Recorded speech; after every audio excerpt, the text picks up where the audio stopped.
Guys, welcome back to my channel Commerce Tutorial.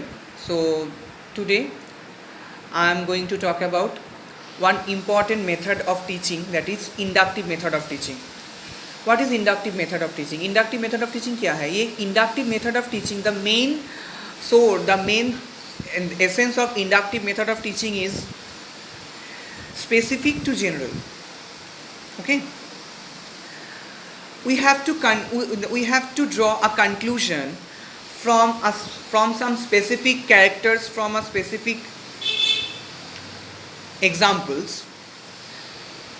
We have to draw a conclusion, and ultimately we have to conclude a generalized rule, a generalized form.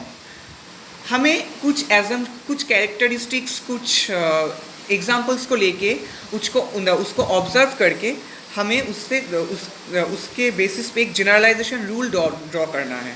For an example हम बोल सकते हैं कि मान लो एक crocodile. We are given some features, some habits of crocodile. We just observe it, and after our observation we can conclude a crocodile belongs to reptile family. From specific to general, we are going to conclude a generalization rule from some specific indications. This is the main thing of inductive learning, where thinking ability is given to the pupils, given to the students, so that their thinking power, their creativity can be increased.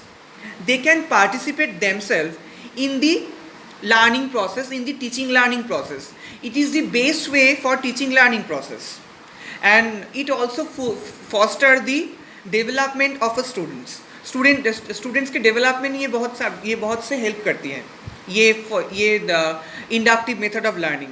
But कुछ disability, कुछ disadvantages भी हैं.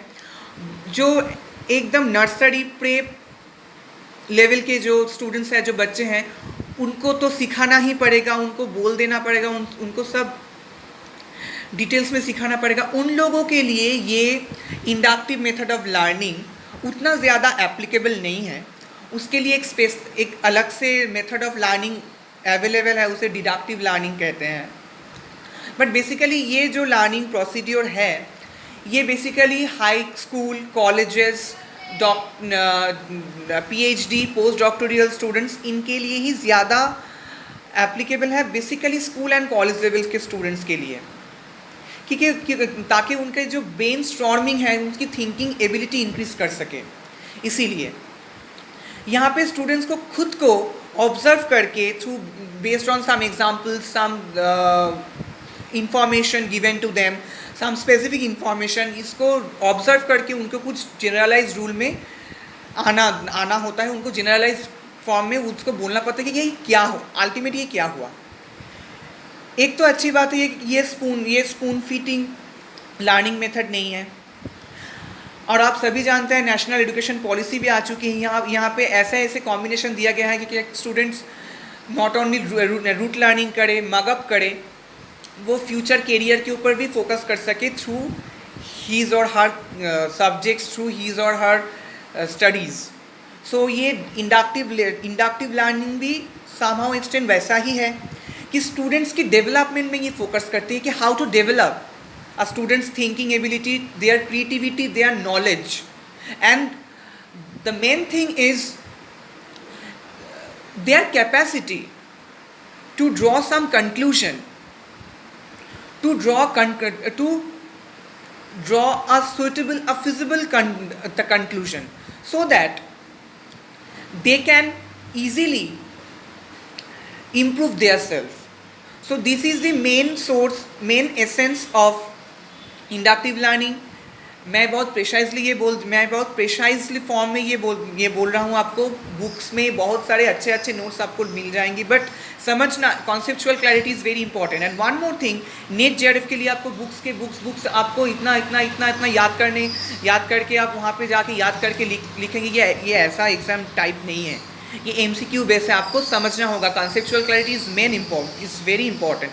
अगर आप समझ गए कि inductive learning क्या है, ये है एक डेवलपमेंट, ये one kind of method of developing students ability, उनकी capacity, thinking capacity. And the main thing is specific to general, specific से जनरल रूल में आना होता है। इसका ये एडवांटेज है, ये डिसएडवांटेज है कि सब स्टूडेंट्स के लिए अवेलेबल नहीं होगा।